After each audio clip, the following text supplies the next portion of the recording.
As the final buzzer sounded on the Pistons' 2023 season, two die-hard fans, Mickey and Harry, each passed out and witnessed a vision. They were visited by Detroit's very own mascot, Hooper, the stallion ablaze, who told them the only way the Pistons would ever win a championship again was if these two men started a podcast. To be clear, they said, do we really have to do this? I mean, aren't there enough Pistons podcasts already? It seems like this might be overkill. But Hooper dunked on them, right in their face, and said, your team needs you. He presented them with a prophecy. Now it is their duty to help Detroit rise again and become champions. The Order of the Blazing Horse. Welcome back to yet another episode of The Order of the Blazing Horse, your only Detroit Pistons podcast based on a mystical prophecy. I am one of those prophets, touched by a horse, not in a creepy way, in a very appropriate, in a very consensual, in a very ethereal, mental, inspirational way, touched by Hooper, touched by a Hoofer, Harry Morrows. Is that fair? Out here in the Midwest, living my best life. Joined as always by my co-host, my co-prop with the most, my man in the better Coney cap. What's going on? Mickey Jacobs. Glad to be with you for episode 50, Harry. Woo! 50? Half a hundy over here? Wow. Wow. Thanks for being with us, everybody. It's been a journey. Not saying we single-handedly were the reason for the Pistons turnaround, historic turnaround, actually, sort of as the prophecy foretold. There were a lot of factors. There was internal improvement. There was coaching. There were veterans, moves around the margins. But also we started a podcast because Hooper said we had to. And he touched us in, as Harry mentioned, a very appropriate, very consensual way. In a very beneficial way, it appears. I mean, apparently, we have the receipts. We really do. What are you going to say about that? We got receipts, we got the memes, we got the guests. I mean, how great a guest was Bo last week, by the way? So good, man. A legend, truly a legend. And like, props to you for getting him. It was such a treat. That's a joint thing. It was fun. It was fun playing around in his sandbox, man, coming up with a couple rhymes. And I know you as a former rap, maybe still practicing rapper, but you've got some history in that arena. So it was really fun. He was a great hang. Yeah, that was awesome. Glad to have him on. We're open to hearing who you guys want us to have on the show as well, because we're just, we're reaching out to people that we like. We're reaching out to the community we like. Hopefully you're enjoying the guest. I mean, obviously you are. Otherwise you wouldn't be here listening, subscribing. And if you are subscribing, maybe it'd be great if you could, if I can find this. They know what to do. You got to take that. You got to like, you got to subscribe. You got to ring that little bell. You got to tell a friend. You got to engage with us in the chat, because those episodes are always the best. When we're bouncing off you, we're riffing off you. We're putting the spotlight on you, the listener, because that's what this is really all about. So yeah, it's not that hard. We're trying to crack triple digits. we're at maybe by episode 100 we'll have 100 subscribers, but we'll see. Either way, we're gonna keep doing what we're doing. I loved how last week Bo was like, let's get you to 1,000. And I was like, let's get triple figgies, man. let's get in there. We're getting close. We're at 89. If we can get up to that hundo mark, that'd be great. If we could average 2 subscribers per episode, that'd be great. It'd be really cool. We'd be loving that at the moment. And you know what? We're doing this for you. We're really doing this for ourselves, but we're really doing this for the Pistons. And Mickey, there hasn't been all that much going on with the Pistons. There honestly hasn't been all that much going on in the NBA, which is why we've introduced this new segment that we're going to kick off at the back half of this episode. But there has been a little bit of Pistons news, just un petit peu, as they say en français, as they say, across the Atlantic Ocean. Is that right? Atlantic Ocean? I don't know. I went to American school. The only real Pistons news, and it's not even news, it's more like rumbling, and it's kind of a focus of what's going on in the league, is Pistons are one of the few teams that still has 2 open roster spots. Like, they don't have enough players on their squad right now to be like eligible or whatever the rulings are. And to go along with that, there's been talk from Malik Beasley saying that he still feels confident that he'll be back in Detroit this season. Mickey, I want to ask you, do you think it is realistic? And two, is that the roster move you'd be down to make? I think in theory we'd be able to get him for like what, 7 million or less or something like that, like the vet minimum or whatever that number is. I saw some videos of him addressing some stuff. It was on Snapchat, and I'm an adult, so I don't have a Snapchat, but someone was very. Is that a prerequisite? I got me one. You got you one? Are you active on? Are you snapping? Well, truly, I just followed Malik Beasley on Snapchat. Okay. And I'm not trying to dog anyone or any grown men or women or anyone for having a Snapchat. But yeah, he said it's funny because he said, and this is all speculative, I don't know anything, you don't know anything, but he said, like, he hopes like everything will blow over or whatever. He keeps saying, I'm not a perfect person, I've made mistakes. That seems to be the recurring, which is like, maybe he's just playing hoobastank at the gym. Yeah, I'm not a perfect person. Yeah, maybe we should see if that's on his gym playlist. I'd be surprised, but it's possible. But yeah, I don't know, man. I can't stress enough how much I love Malik and what he did for us last season. It would be different this season. First of all, because we've sort of made moves to replace him with Duncan. Yeah. Like Duncan's going to get minutes. He's like something like 2 to 3 inches taller. I think a more dynamic player, maybe if not as prolific a shooter, maybe he is as prolific a shooter or could be. I think historically Duncan Robinson's a more prolific shooter than Malik Beasley. That's crazy. With the last season as the exception. Okay. So I think that's like, look, there's always going to be injuries. He'd be a great guy to have on the roster. I also do think there's Malik Beasley in the clips I saw described himself as having a chip on his shoulder. And after coming off of his best career season, he wants to just like shut everybody up. But the noise is loud. And Malik Beasley has proven to be rattleable. With as much as he loves to dish it out, he does not like to take it. We saw it with Giannis. We've seen it with other people. And I'm not going to lie, I'd be worried about just like the amount of trash talk that he would be on the receiving end, not just from players, but from opposing fans.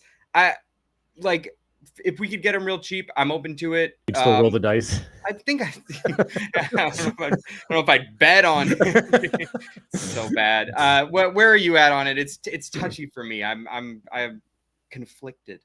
I remember everything from last season and how invaluable, not just valuable, invaluable he was, like, for the team as a vet presence, like how important he was to like Ron's development and just like the team chemistry and the team energy, how important he was to fan energy with the shimmy and like just being part of the community. And like he was very good. He's better than any free agent that's still available right now. Like honestly, I can't think of a better player. The cons would be that the roster is loaded with guard talent right now. Like you said, we kind of replaced him with Duncan, also kind of Karras, also kind of Ivy, but he's good. Like he's just good, and he's proven that he works here. And if he beats the allegations, I think he should be rewarded for the season he had last year. And I think he's an important player to this team. So while it'd be redundant, sign him. Like what else are you going to do? And like, if you do sign him, then you can make another trade with some of the other shooters at some point as well, right? Like, you at the deadline, you can make a trade with Duncan Robinson if that's not working out. You can do it with Karras if that's not working out. You can do it with Ivy if that's not working out. You do it with Beasley if that's not working out. Like, it's not. When was it a problem to have too many shooters on the Pistons? Like, never once. It ain't never once. Never once a problem. No, I take him back with open arms. I'm just, my thing wasn't like, I don't want him. My thing was just like, I'm skeptical that it'll happen even if the charges are dropped. I don't know that like, and maybe he would, but I don't know that that's like a Trajan move. And I do think Duncan and Karras are more dynamic, if not like as great of shooters, or at least not Karras. But I love Malik, and I can't stress that enough. I think because Trajan was already planning on bringing him back in the first place, if there's no legal repercussion or like threat of him being expelled from the league, it would be ridiculous not to bring him back, especially at a friggin' discount. Like they're holding an like open half of what he was going to pay him, right? And they're holding a roster spot. There's clearly a plan for that. Like there's no reason to have 2 open roster spots at this point. So yeah, I think if he clears, he's back. That's my guess, and I'd be thrilled to have him back because I think he had a great season. I think he's a great fit on this team, and yeah, he's rattleable, I suppose, but he's also explosive, like absolutely explosive. Yeah, and I'm here for that. Like, bring him back. I'd be super happy to have him here. And like I said, it's good locker room business, like that you're rewarding players that showed up, that they showed out for your team. So I think that's good for this team in general. And I can't think of like what other player you'd want on the team. Like if you have 2 spots, who are you going to get? What are you going to do with them? Trey Lyles, I guess. I don't know, but that's 1 spot.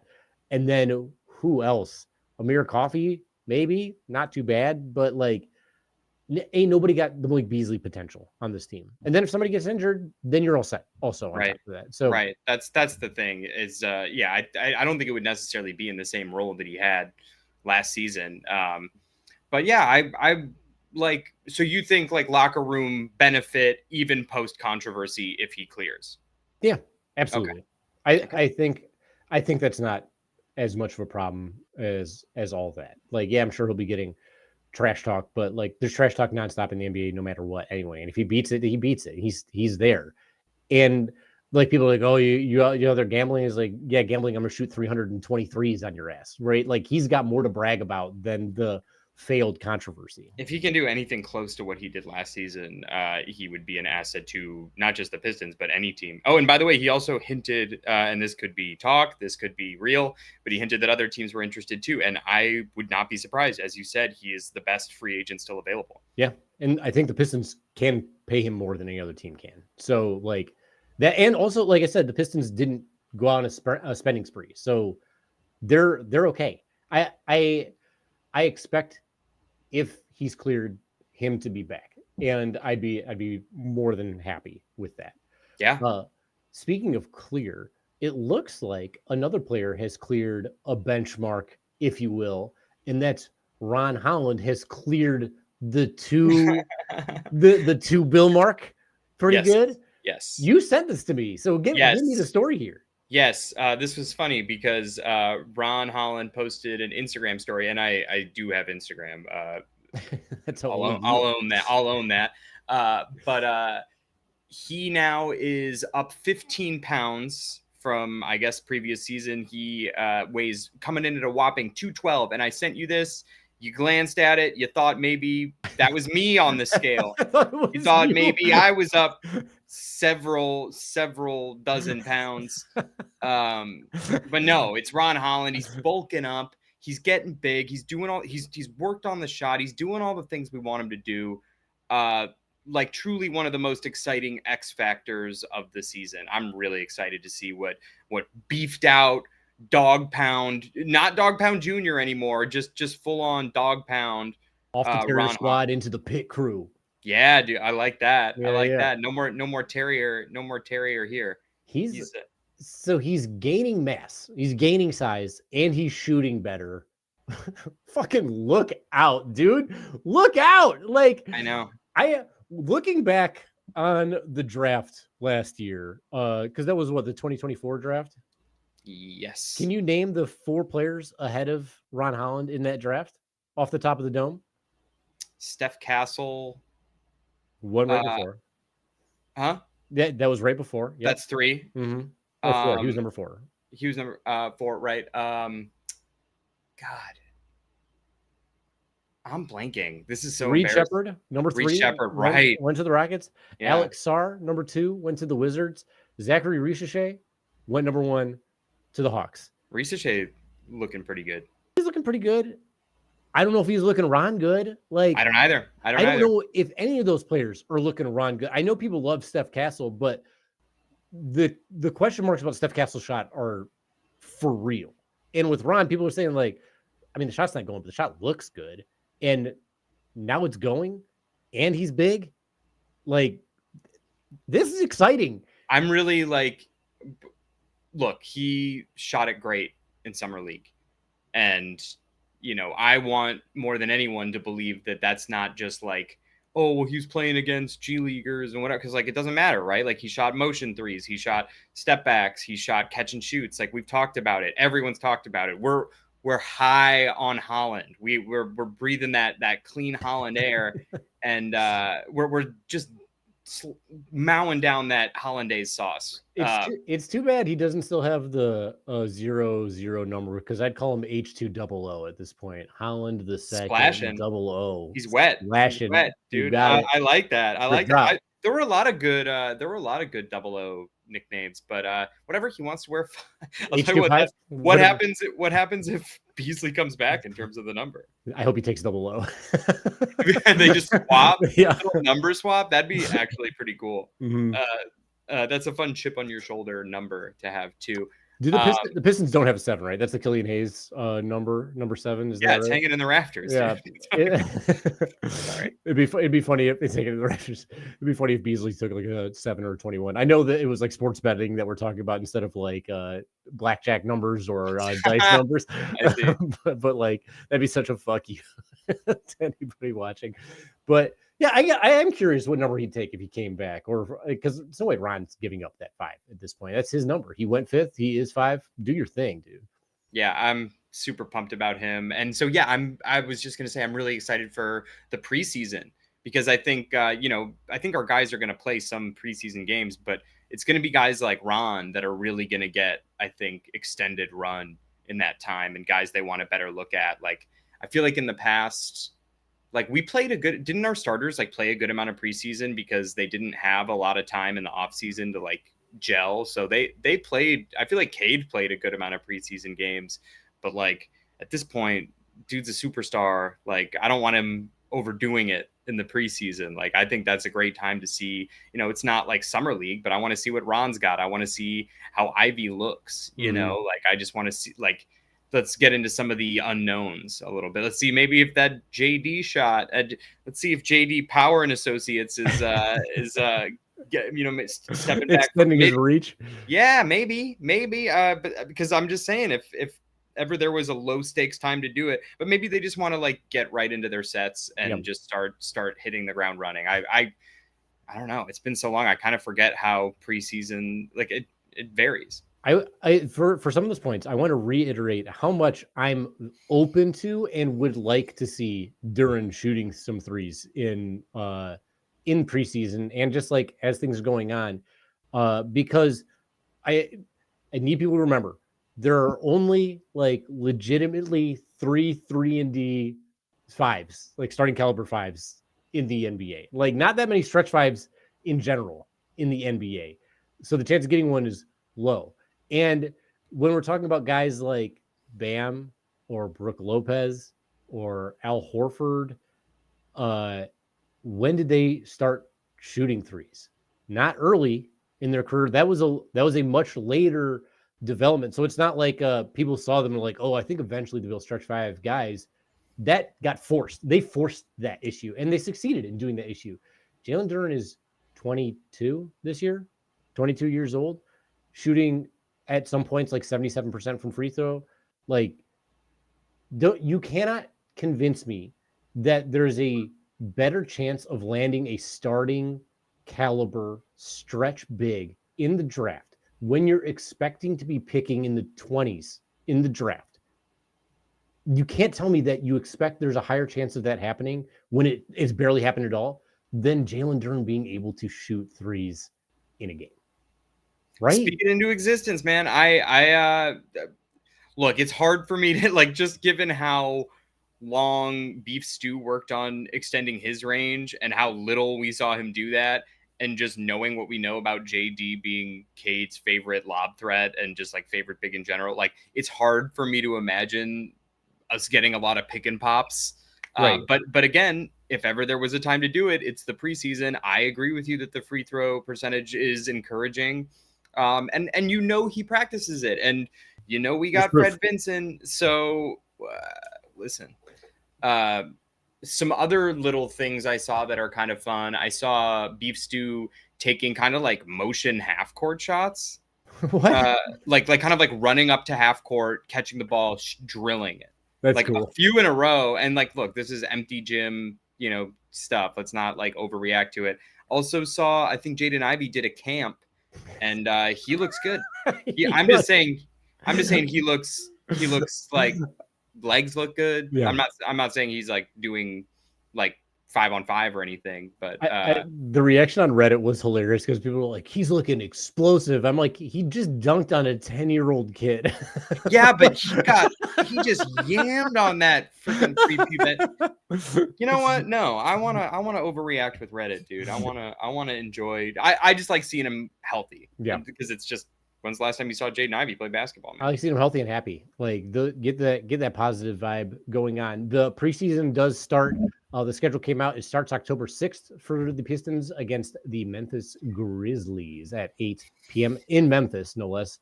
And then October 9th in Milwaukee, time to be decided. October 14th at Cleveland at 7 p.m. and at home against Washington on October 16th at 7 p.m. So those are 4 games that got scheduled. I would love to see some Asar and Ron at the same time together on the court just to see what that looks like out there. Wouldn't mind seeing some Danis in this thing as well. Why not? Re-upped on the 2-way? Did he get? Yeah, he got re-upped on the 2-way. Love it. So there's that. He's not even taking up a roster spot. So like again, we still got the two out there. There's this team's got a lot of flexibility and a lot of stuff to get excited for, and I'm here for it, man. What's the thing you're most looking forward to out of the preseason, I suppose?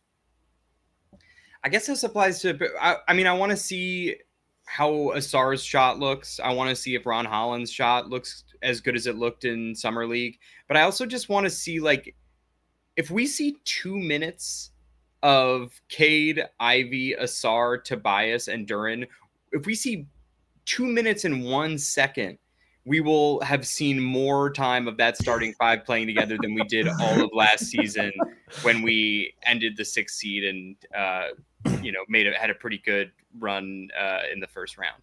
So that's what I'm looking forward to. What are you trying to see? I want to see how big Asar looks because we heard about it. I want to see if it looks like it. I think I saw someone Photoshop like Asar over Brunson, just like looking massive, like Godzilla. I know I keep talking about Godzilla all the time, usually Cade, but Godzilla -1, where it's just him chasing the boat, and I was like, he's just a fucking beast in this Photoshop. Yeah. But that's what I'm looking for, and I want to see this team kind of come out swinging and looking like the threat that Jeff Teague said that he thinks they are. He doesn't think Orlando Magic are the team to be watching in the East. He thinks it's the Detroit Pistons because they were those dudes last year and they're better this year. And I get it. Like, I get the mentality that Orlando has been ahead of Detroit and that last year was like their injury fluke year or whatever. But I must insist, I think that 2 years ago, the Monty Williams year is an aberration. I think that is it was so crazy a year, and the team players on the team weren't as bad as the team looked. I just think that that was a fault. The whole year was a fault, not that they were really lagging behind. It just seemed like an anomaly almost for how this goes. And people are really pumping up the Atlanta Hawks. Atlanta was in the play-in last year, right? What were they, the 8 seed or something like that? They got an oft-injured center, and they signed Nikhil Alexander-Walker, who will be coming off the bench. I agree they got better. Did they really get 5 seeds better plus exceeding the Pistons better? I don't know. I don't necessarily think so. I just think Detroit's a more well-rounded team, and I think they have continuity. So I'm Just excited to to see them tear it up. just to have this conversation between those two teams that made, some of the most interesting moves in the Eastern Conference, who do you think will be seated higher, the Magic or the Hawks? The Magic. Yeah. Yeah, I agree with you. I think their moves make more, even though they did more of a chip shove. And as much as I would have liked Nikhil Alexander Walker, I think he's like a really great difference maker on a team like the T-Wolves, where that's a really good team like already. Yeah. So he can come off the bench or start, but like that. I don't know. I don't know if he's going to move the needle as much with the Hawks, just because I don't think they're quite as talented. And I think they've got some really interesting pieces. I'm excited to see Jalen Johnson. It'll be interesting seeing Trey with a spacing big if he can remain healthy. But yeah, I don't. And Risache, like if he keeps improving, that's interesting as well. But I don't know. I just don't. I think the moves that the Magic made just make more sense for them and are more substantial. Like I think the Desmond Bane thing, if that's your guy, congrats, you went out and got him. And I'm really still like, I think the Tyus Jones thing is like underrated. Yes. I really think like he can do a lot, and they're already so strong defensively that like if he's coming off the bench, but like his 2 guard is Anthony Black, who's huge and a good defender, Yep. like he can also shoot. Like I know Tyus Jones isn't a great defender, but he doesn't have to be because like everyone else is. Right. And that's the Atlanta situation in the starting position, right? Like they're Trey Young. Yeah. Yeah. So, and like really when it comes down to it, who's the best player added from those two teams? It's Des Bane. He's the best talent that was added. For sure. So I just think, and they were a better team to begin with anyway. I think they're ahead of Atlanta, and I think Detroit is has the potential to be ahead of the Magic. I know I'm a homer. We've discussed it, and all that, but I think Detroit really does have the potential to be ahead of Orlando, because Orlando's offense has been miserable, and there's no guaranteeing that 2 players will make it that much better. Yeah, and shout out Brian Windhorst, who, along with Jeff Teague, was also just saying, look out for the Pistons. Like, it's not a team that but I mean, it's always like, even after last season, like, it's still like they didn't make any huge moves, but like they're still scary. Like, they got better. Like, and I really just like, if Ron's summer league display is just like one example of the internal improvement that they're gonna make, like I'm really excited. Like I think Kate's gonna get better. I think Ivy's gonna get better. Duran, all these guys. Asar, of course, right? Like perhaps especially Asar, and I think them like figuring out how to utilize him more, and figuring out how to use him on offense in a way that makes sense. And now that he and Duran have another year under their belt of playing together, they're not necessarily going to be occupying those similar areas on the court or timing things better, knowing, when someone's going to cut and when someone's going to go down low. So I'm very excited. I would still like a Trey Lyles. I heard you kind of speak about him earlier, about Pistons legend Trey Lyles, with a little bit of a tone, Harry. Yeah, I heard the way you said his name, like Trey Lyles. And, yeah. and I really do. I distinctly remember it might have been the game where Ivy hit the game winner over De'Aaron Fox. I was like, watch out for Trey Lyles, dude. You were like, and I was like, spacing bigs tend to give us the business, spacing fours.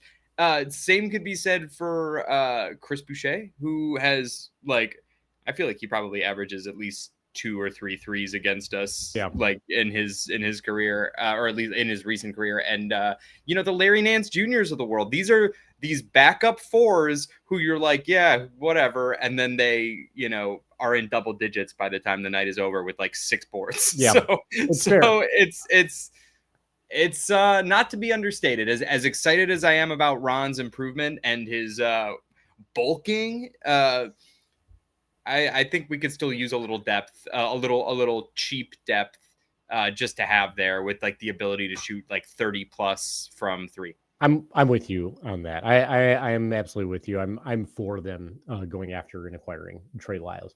I also wanted to ask you, do you think that part of the reason Ron's getting big is because he watched the broadcast and he heard the announcers talking about Jalen Duren? He wants them to be talking about him in that They way. want to talk about his rippling, his vascular, his just bulging, yeah, the pulsing.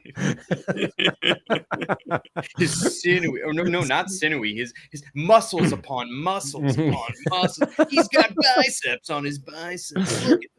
Look at those shoulders. That's a man's body. It's so funny. It's actually not that much of an exaggeration. I think a lot of the things that we've said have been direct quotes. Verbatim.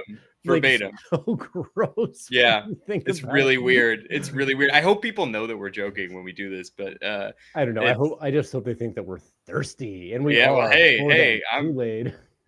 Yeah, Lord knows we drank a bunch of Pistons Kool-Aid a couple episodes ago. So I think he just knows too, like, people talk like when Ron Holland, like, people talk about him like, oh, he's like still skinny, like it's like a different kind of body shaming or like obsessing over his like. And by the way, I think like 15 pounds, I think he's still gonna be quick.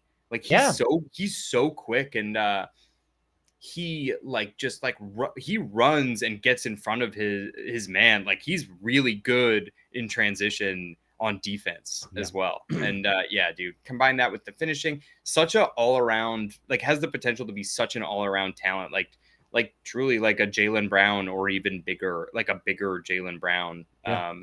It'll be interesting, because I mean, like, it's cool he's been hitting the weight room and stuff, but like, he's also just like so young. It's just gonna fill out. It's crazy. So young. He's too young for Snapchat.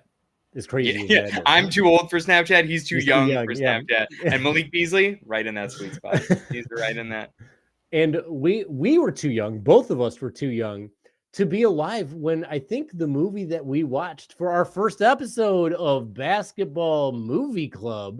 Is that right? What year did this come out? I thought it was like 85 or 87. Oh, I thought it was 95. Later. I thought it was like 97. Hold on. Or 94. 94. Oh man, I was a little toddler.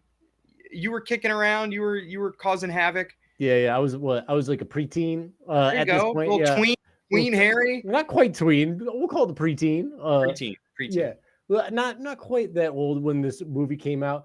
And so, like, because this is a new segment, and we're going to be doing this throughout the summer and throughout like the off season, because why not? We both have cinema backgrounds. It's how we met. It's like, we're in the dog days of summer. Mm-hmm. We love talking about pop cultures. We talk about music. We talk about TV. We figure let's watch a bunch of basketball movies, talk about them. Maybe eventually, when we have a bunch of them stacked up, maybe do a bracket, something like that. I don't know. We're just talking about it. So, you know, you probably like basketball movies too. You like basketball. You are listening to this podcast, so you should probably you should subscribe, you should engage with us in the chat, you should tell a friend about us, you should ding that little bell for notifications. But I had never seen Blue Chips before, and this was a treat. This was a treat. I did not know that this was directed by Friedman, right? Friedkin, yeah, who did The Exorcist, dude. The Exorcist. So, hold on. The French Connection. Massive director. Sorcerer, huge. Right? Yeah, Sorcerer. To Live and Die in LA. Cruising. I really love Killer Joe's a very good movie. Yeah. But legendary director. I got to shout out my buddy Frank, because he told me about the Friedkin directing The Exorcist, and I was like, what? Because I didn't know that. And then watching this movie the second time, I was like, that makes so much sense. Watching the way, this is for me the second time that I've seen it.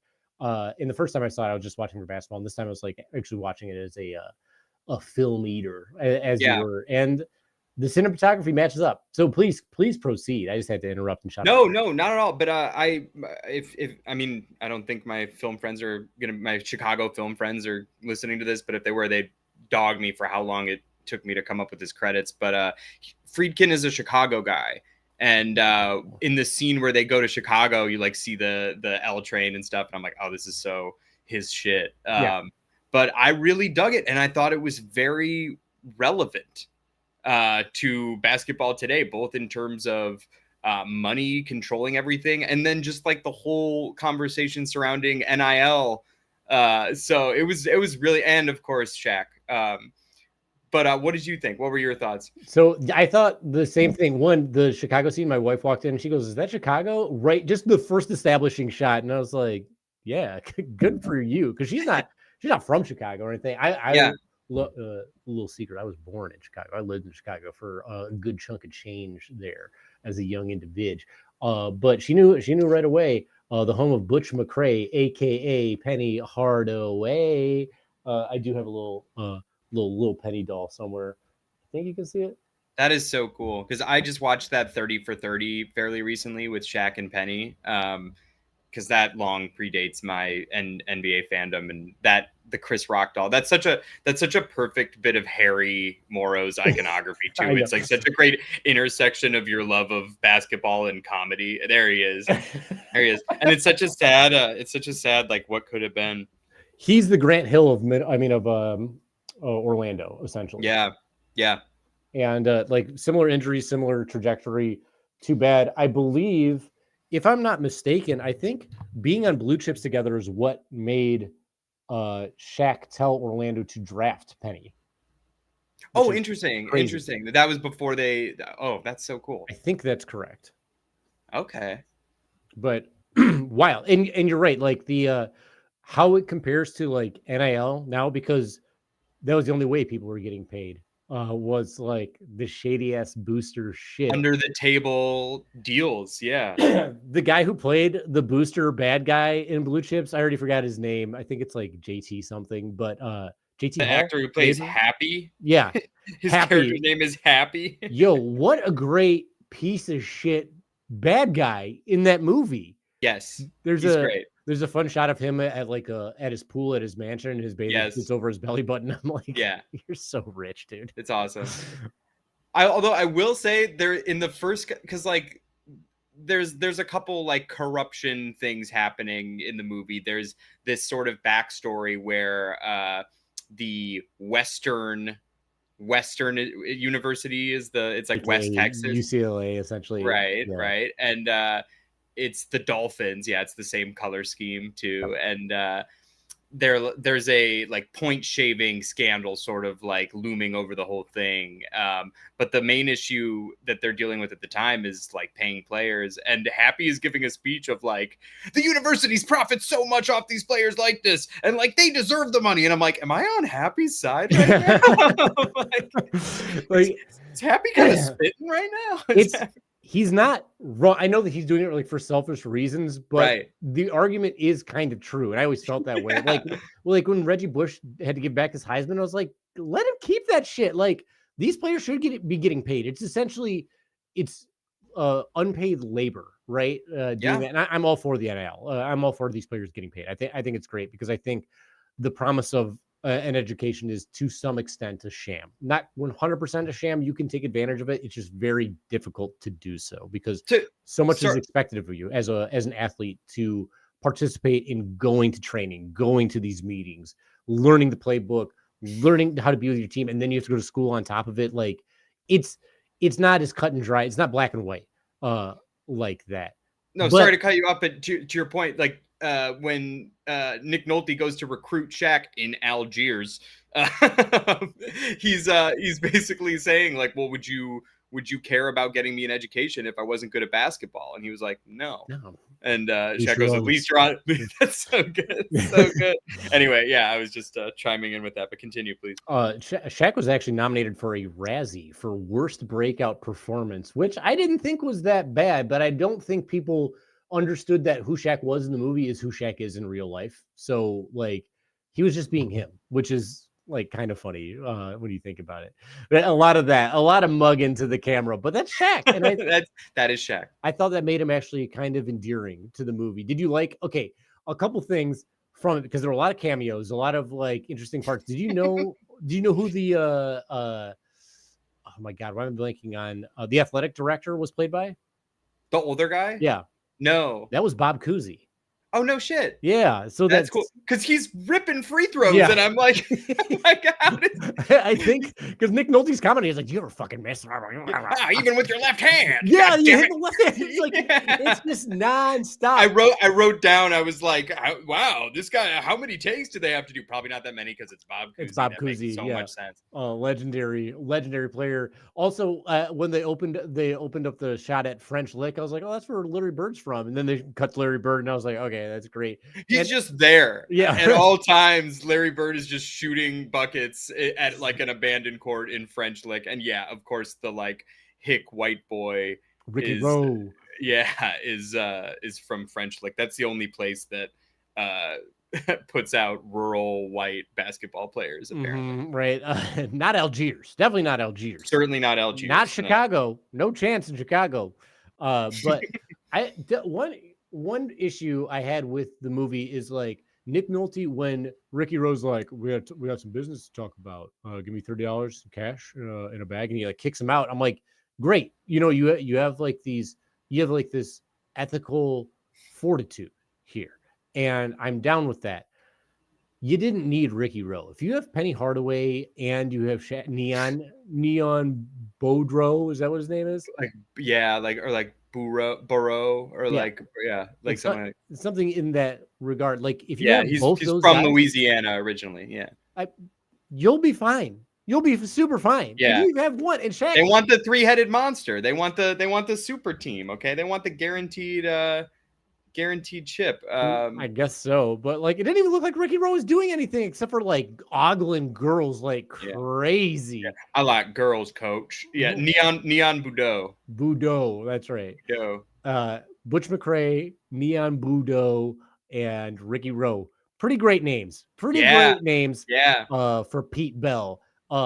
So to go over the movie, if you haven't seen it, it's about a coach who is a historic coach whose program's currently failing because they haven't been doing really well in recruiting. And a lot of other teams are recruiting by paying under the table by using the boosters to give people like cars and money and all that sort of shit. And he's got ethics about it. But because the team's doing so badly, he lets it slide once. And it's a lot about the internal struggle he has of it allowing it to happen and then how he feels about it happening as a whole.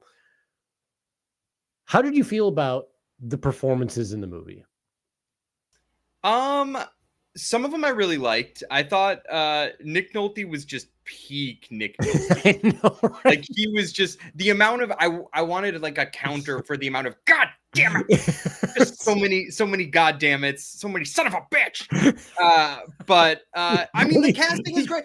He's playing like in the same way that, you know, Shaq is kind of playing the type, like Nick Nolte is playing. Like that's good casting. Like I liked it. It's like a little over the top, but I thought he was really good. You know who I liked in it, and it's sort of a storyline that goes away, is Ed O'Neill. Oh yeah, is the journalist who's trying to like blow the case open in like 2 to 4 scenes. Succeeds in 50% of his scenes. He succeeds. Yes, he does. I thought Ed O'Neill was pretty good. Who else was really good? I thought Bob Cousy was actually great. Oh yeah, I loved him in it for not being an actor, especially. Like, I think most people would be like, "Who's that actor?" As opposed to, "Is that a basketball player?" Who it was? Yeah. And so much appreciation for that performance.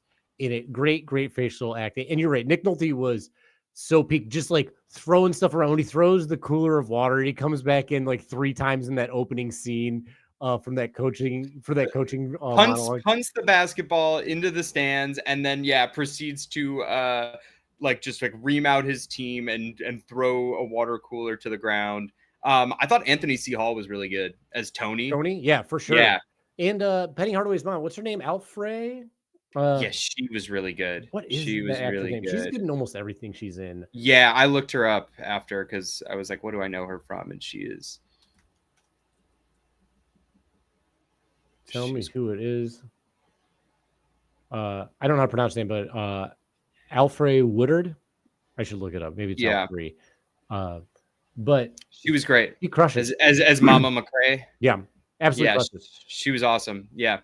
There's a line of like, he's like, she wants guaranteed like a job and a house in exchange for Butch joining the team, and he's like, Nick Nolte's trying to convince her not to do it, and she's like, what do you think your son will become if like the first thing he learns is to like just by like bending the rules? And she's like, a millionaire. Yeah, yeah, right. it's so good. Bars. It's so good. Yeah. I also like the cute scene where he's like playing basketball with the pillow in Butch McRae's house with his whole family. He's like, all right, you're the off guard. Go. Just like yelling at a little 4-year-old. And Grandma's like, okay, I'll participate. Yeah. You know, and like, I love how much throughout the whole movie, Nick Nolte's grabbing people and pushing them around and like having them do stuff and smacking them on the ass.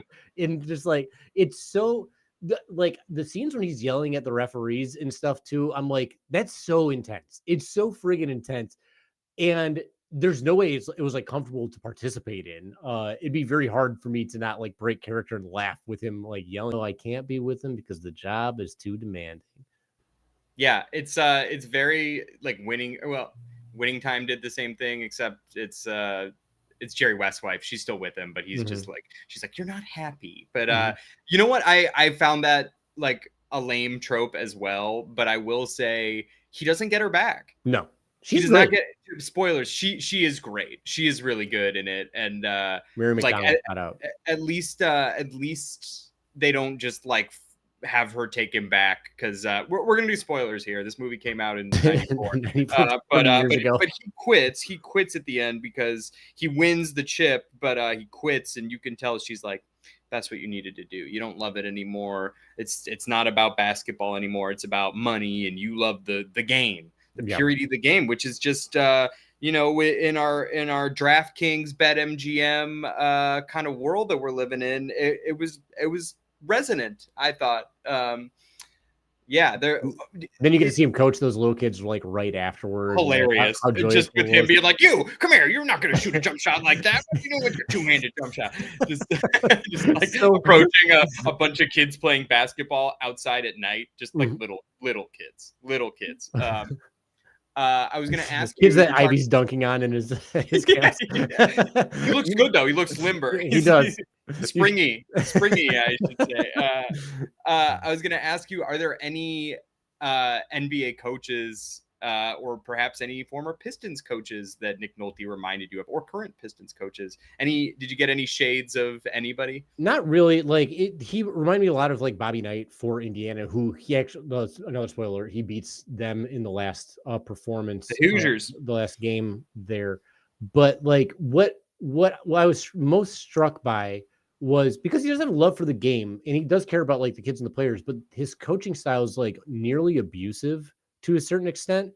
And I think that's how people thought they had to coach. Also, shout out young as fuck looking Rick Pitino in the opening scenes of that movie. Like that dude looked like he was 21 years old in that thing.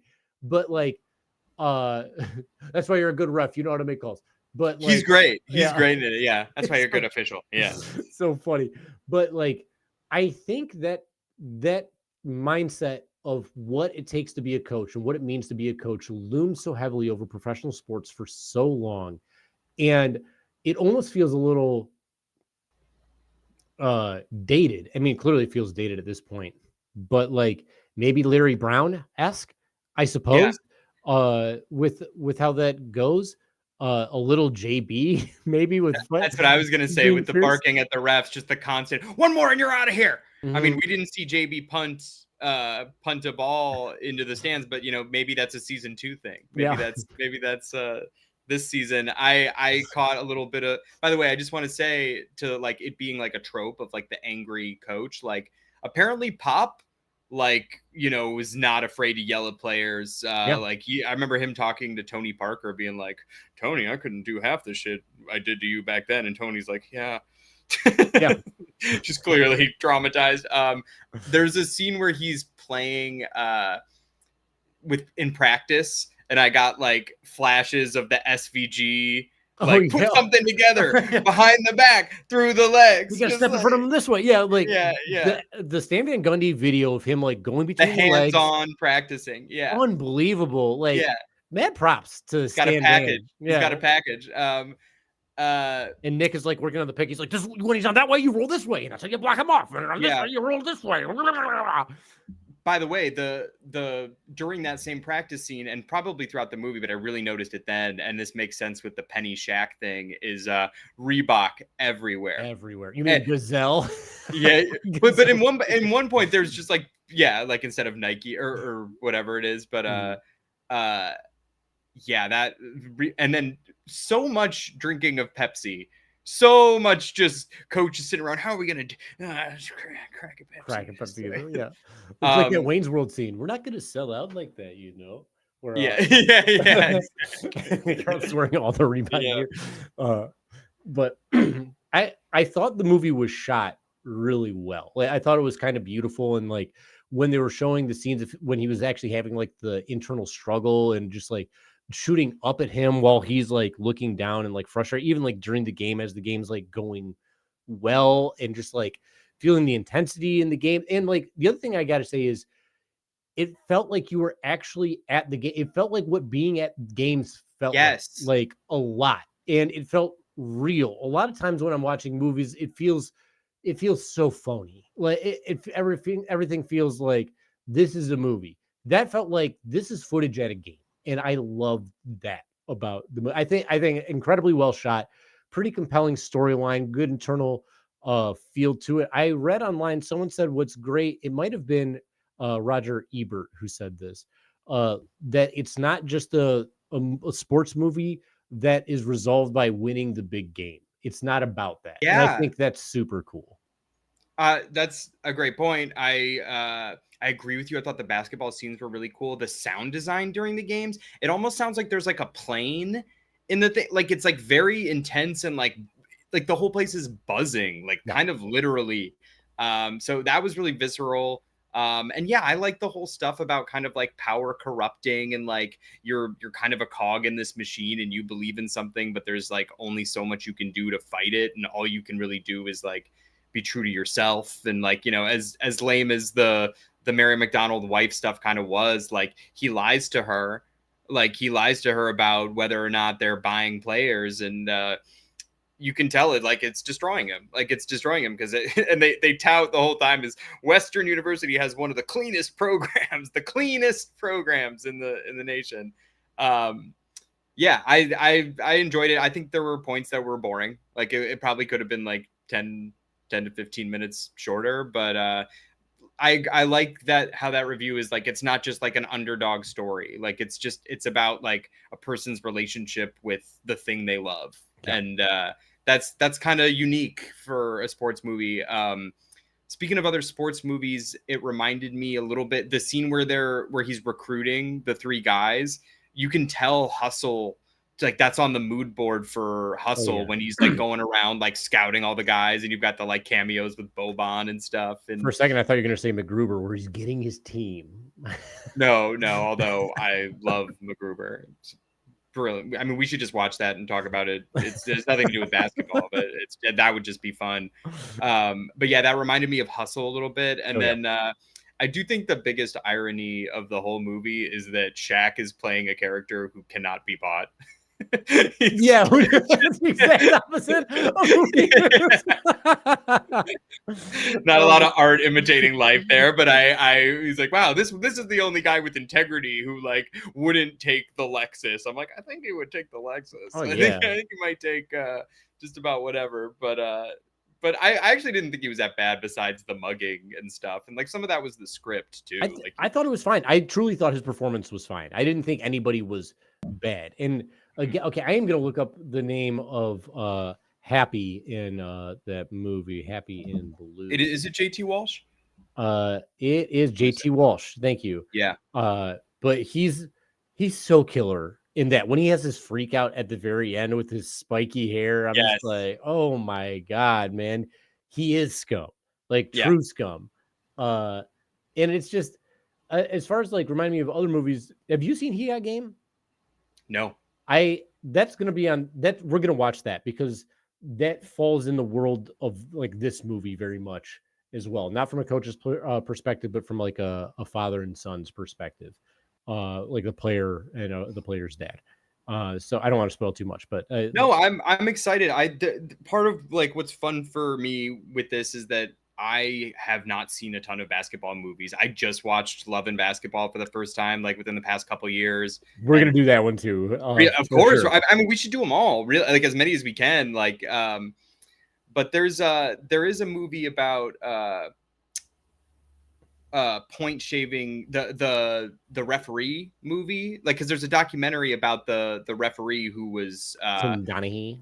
Yeah, there's a documentary about it that's really good, but they also made a movie about it. Will Sasso is in it. What?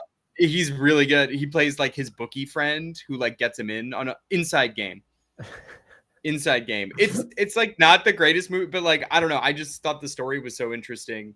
Who else is in it? Like pretty much just Will Sasso. Izzy Batinkoff, Betsy Butler, Johnny Calabro. I haven't heard of any of those people. Wait, yeah, maybe I know one of these people. Yeah, it was not a big movie, but I watched it because I was so fascinated by the Tim Donaghy story. I'll watch the trailer for it. But yeah, But anyway, yeah, like just this movie deals with point shaving and that whole thing too. So if He Got Game also kind of touches on that or the NIL thing, like I'm interested just because it's a different sort of sports movie than we're used to seeing. I'm eager. I'm not going to tell you what I feel about He Got Game. Like I might have mentioned it previously on the show, but I don't want to say it now just because I don't want to like influence you one way or the other. But we'll get to it. I don't want to get to it next. The movie I do want to get to next is a famous movie that I have never seen. No matter how many public school substitute teacher bring in the TV and pop on a VHS because we're just going to watch a movie because that's what we're doing. Can I guess it? Can I guess it? Guess it away. Is it Hoosiers? I've never seen it. I've never seen it either. I've never seen it. It's so funny. But like, I know so many people are like, oh yeah, I've seen that a million times in school. I'm like, in school? Really? Okay. So the reason I wanted to push that one through is one, because I've never seen it, two, because it's super famous, and three, because I got Blue Chips at the library and it wasn't there the first time I went, but Hoosier was there. So I got Hoosier. So I have that waiting for me to watch. Great. As far as that goes. It's on deck. And if you are out there and you want to see these movies and you're like, where are they streaming? You don't need it to stream. You have access to a library. And I guarantee you, your library has a million more movies than you think they have. Yeah. Great call. And yeah, tap in with us. We're going to be talking about Hoosiers next week. Obviously, we'll touch on whatever Pistons news scraps we can get our grubby little mitts on, because we are just so thirsty for any morsel. But if you're interested in tapping in with us, like, subscribe. There's less to talk about, so I'm getting better at remembering to remind you. Tell a friend. We're having fun here. We're talking movies. We're talking basketball. So keep. We're 50 episodes in the can. We're gonna keep going. We're gonna keep going whether you listen or not. But we would love for you to listen. We'd love for you to listen. It's a great time when you're here. It's a great time when you participate in the chat. We love having you in the chat. And if there's a basketball movie that you want us to watch, I tell you what, whoever the first person to leave a suggestion on Blue Sky to us is for basketball movie. I don't know what basketball movie it is. Whatever the first one that we see shows up, we're watching it. That'll be the next one. That'll be the very next one, no matter what it is. And there's some bad basketball movies out there. I'm not going to tell you which one I think are bad, but there are some bad ones. And I actually think a lot of them are good. So who knows how that goes. But, we're here. We're not going to put on 15 pounds of weight or anything while we're waiting for you guys to watch us and anything like that. But we're happy Ron did. So thanks again for listening. Thanks for joining us out here on both coasts. And we're going to leave you this episode the way we leave every episode. And that is by saying the acronym for Order of the Blazing Horse aloud, because we think that's kind of how a horse would be talking anyway. It is. So I've been Harry. And I'm Mickey.